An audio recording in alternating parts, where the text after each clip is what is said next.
from a person who is calling themselves llama, which I love. I love that. I'm Team Alpaca though, just saying. Um I'm a demisexual, panromantic person. Hey, same. But I've been in a cis heteronormative monogamous relationship for the past 11 years. Also same, but 3 years. I still fly my pride flags and recognize that I could potentially love anybody. Yet I can easily pass as a normal, straight male.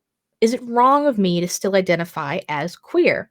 I don't want to steal anybody's identity, and I don't want to misappropriate LGBTQIA plus people's culture. I guess I just don't know if I'm an imposter trying to steal the rainbow flag or just trying to find my color underneath it.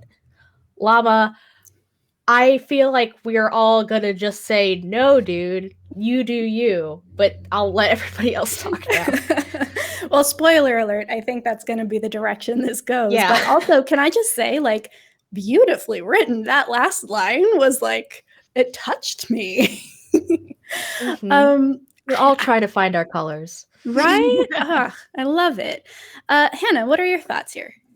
No, dude, you do you. Like, exactly. Like, that's like what I was gonna say. No, as someone who has been mostly in cis het relationships my whole life, I still have always known that I'm bisexual. Not always, but like from a very young age.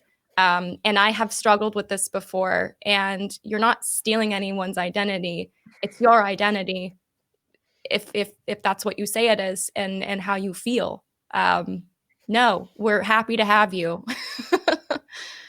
I don't know what else to say. I mean, I so respect that people like wonder and question this. Yeah. It's just a respectful thing to like not want to be misrepresenting someone's culture but at the same time, like, no, you're good. You're good. Yes, I agree. And as much as I hesitate to make one-to-one comparisons between things like being queer and, say, like a more racial minority situation, I can kind of see a distinction here that is worth bringing up, I think, which is if you are multiracial and you don't necessarily look like somebody of any one of those races, then you are going to probably find yourself in a situation where you're asking, okay, can I call myself Black? Can I call myself Mexican, right? Is this something I can do even though I don't meet XYZ criteria? And when someone thinks about that in their head, I'm not the first thing they jump to. And I don't know. I'm curious to hear, Rudy, I know you raised your hand there. I'm curious to hear if you think this is like an apt comparison, because I feel like there's a lot of like in that situation, I would say, yes, you are what you are, and the spectrum is richer because you are in it. But I'm curious what your thoughts are here. No, I absolutely agree with that comparison. It's a comparison I have made myself before. I mean, I am biracial.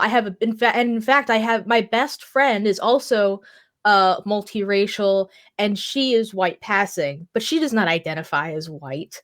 And it's weird because I live in a really small town, so people are always saying like super racist stuff to her and expecting her to like agree, and she's like, no. But no, I mean, race is also largely just a social construct in exactly the same way. It's like we take something like where people are from or how dark their skin is or specific facial features and things like that, and we call that a race, but it's not like a real physical thing that exists. Whichever one that you are part of, that you identify with, that's you, and nobody's gonna like nobody can take that away from you. Nobody can question that from you. And in exactly the same way, when we're talking about a gender or romantic or sexual identity, it's all the same stuff. It's all words that we use to describe people. If this describes you, then it's you. Like, you don't have to feel like you're stealing it just because you pass. It doesn't matter at all. I mean, it's not even part of the equation. It's whether or not something applies to you is up to your own description of yourself. Like I've been in your shoes. Before I started identifying as gender fluid, I was definitely like gender questioning for a long time, but I had a binary trans best friend, and being around him and seeing his very different struggle with gender from mine made me feel like, oh, I can't take on that label. I don't belong taking this label. I'm not going through the same struggle. But the label has nothing to do with struggle. The label has nothing to do with the way other people perceive you. It's the way that you perceive you. It's the way that you describe you. That's all that matters in this label. Yeah, I love that. Keep in this house. What'd you say? We don't gatekeep in this house. No Exactly, gatekeeping. exactly. And I think the last thing I would say on this one, and then anyone else feel free to jump in and round this out, is I want to make sure that we're also kind of, Rudy, you brought up your friend who people would say terrible racist things to, expecting them to go along with it. And I'm sure your friend is put in a position where it can be very uncomfortable to say, well, no, actually, that's not actually funny, no, or because she's a real loudmouth. Good. She's a real loudmouth. Even better. She will straight up say, nope, you're racist. That's stupid. I love that. And you can do the same thing with this, right? Like if you pass, right? If somebody comes up to you thinking that you are a, cis het dude, just, one of the bros, I guess, and start saying something queer-phobic, you have that opportunity to kind of be that sleeper, and be like, just kidding, actually, this is me, and actually, here, let me show you my allyship as well, right?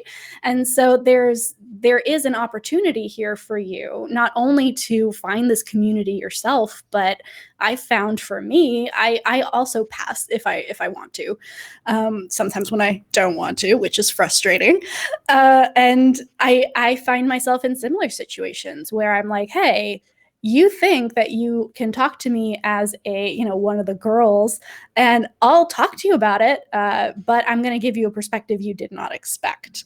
So it's an opportunity for you as well.